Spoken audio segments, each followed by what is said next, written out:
Hi friends, welcome to my channel. ఎలా ఉన్నారు friends? ఈ వీడియోలో వచ్చేసి కొందరికి టీత్ అనేది ఎల్లో కలర్గా అయిపోతుంటాయి. సో ఎల్లో కలర్ టీత్ని ఎలా వైట్గా చేసుకోవాలి, ఎలాంటి ఎఫెక్ట్ లేకుండా, అంటే బేకింగ్ సోడా లెమన్ యూజ్ చేయకుండా. అంటే బేకింగ్ సోడా లెమన్ యూజ్ చేయడం వల్ల మెయిన్గా మన టీత్ పైన ఎనామిల్ అనేది రిమూవ్ అయిపోతుంది. సో ఎక్కువసార్లు బేకింగ్ సోడా లెమన్ అనేది యూజ్ చేయకండి. ఇవి యూజ్ చేయకుండా న్యాచురల్గా హోమ్ రెమెడీస్ చూపిస్తున్నాను. ఈ రెమెడీస్ కనుక మీరు యూజ్ చేసినట్లయితే మీరు టీత్ అనేది వైట్గా చేసుకోవచ్చు. అలాగే చాలా ఎఫెక్టివ్గా పనిచేస్తుంది రెమెడీస్ అనేవి. మనకు టీత్ అనేది వైట్గా ఉన్నప్పుడే మనకు స్మైల్ ఇచ్చినప్పుడు చాలా బ్యూటిఫుల్గా కనిపిస్తుంది కదండి. సో అలాంటప్పుడు మనకు ఈ టీత్ని ఎల్లో కలర్గా ఉన్నప్పుడు మనం ఇలా సింపుల్గా వైట్గా చేసుకోవచ్చు. ఈ రెమెడీస్ చూసే ముందుగా మన ఛానల్ ఎవరైతే సబ్స్క్రైబ్ చేసుకోలేదో సబ్స్క్రైబ్ చేసుకోండి. పక్కన బెల్ ఐకాన్ క్లిక్ చేయండి. నా వీడియోస్ అన్నీ మీకు వస్తుంటాయి. ఈ రెమెడీస్ అంటే ఇప్పుడు చూద్దామా.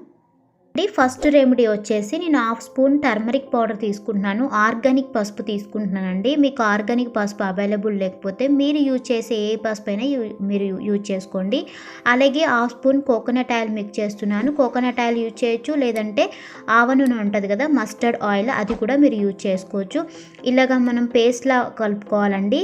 ఇందులో పసుపు యూజ్ చేసాం కాబట్టి మెయిన్గా టీత్ని వైట్గా చేయడానికి బాగా యూజ్ అవుతుందండి పసుపు అనేది. అలాగే గమ్ ప్రాబ్లమ్స్ని సాల్వ్ చేస్తుంది. అంటే చిగుళ్ళ వాపులు, చిగుళ్ళ వల్ల వచ్చే ఇన్ఫెక్షన్స్ని సాల్వ్ చేస్తుంది.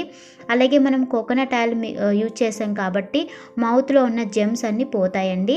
ఇలా మనం పేస్ట్లా మిక్స్ చేసుకున్న తర్వాత ఒక టూత్ బ్రష్ తీసుకొని మీరు మార్నింగ్ అండ్ ఈవినింగ్ 3 days కనుక మీరు బ్రష్ చేసినట్లయితే మీ టీత్ అనేది వైట్గా అవుతాయండి. సో ఇది 100% రిజల్ట్ ఇస్తుంది. లేదంటే వీక్లో 2 or 3 times మీరు బ్రష్ చేసుకున్నట్లయితే మీ టీత్ అనేది వైట్గా అవుతాయి. సెకండ్ రెమెడీ వచ్చేసి 1/2 స్పూన్ ఆర్గానిక్ టర్మరిక్ పౌడర్ తీసుకుంటున్నాను. అలాగే ఇందులో నేను కోల్గేట్ వైట్ పేస్ట్ ఉంటుంది కదా, అదే యాడ్ చేస్తున్నానండి. మీరు యూజ్ చేసే ఏ పేస్ట్ అని మీరు యాడ్ చేసుకోవచ్చు. ఆ తర్వాత ఇందులో నేను 1/2 స్పూన్ మస్టర్డ్ ఆయిల్ ఉంటుంది కదండి, ఆవ నూనె, అది మిక్స్ చేస్తున్నాను. ఒకవేళ మీకు మస్టర్డ్ ఆయిల్ అవైలబుల్ లేకపోతే కోకోనట్ ఆయిల్ అయినా మిక్స్ చేసుకోవచ్చు. ఆ తర్వాత ఇందులో నేను కొంచెం సాల్ట్ యాడ్ చేస్తున్నాను. సాల్ట్ అనేది మెయిన్గా క్యావిటీని అరికడుతుంది. అలాగే యాంటీసెప్టిక్, యాంటీ బ్యాక్టీరియల్ ఎక్కువగా ఉంటాయి కాబట్టి నోట్లో ఏవైనా ఇన్ఫ్లమేషన్ ఉంటే తగ్గించి నొప్పిని అదుపులో ఉంచుతుందండి. అలాగే బ్యాక్టీరియా గ్రోత్ని తగ్గిస్తుంది. ఇలా పేస్ట్లా తయారు చేసుకొని మనం ఒక టూత్ బ్రష్ తీసుకొని మీరు మార్నింగ్ ఈవినింగ్ బ్రష్ చేసినట్లయితే మీకు టీత్ అనేది వైట్ అవ్వడానికి 100% ఛాన్స్ ఉంది.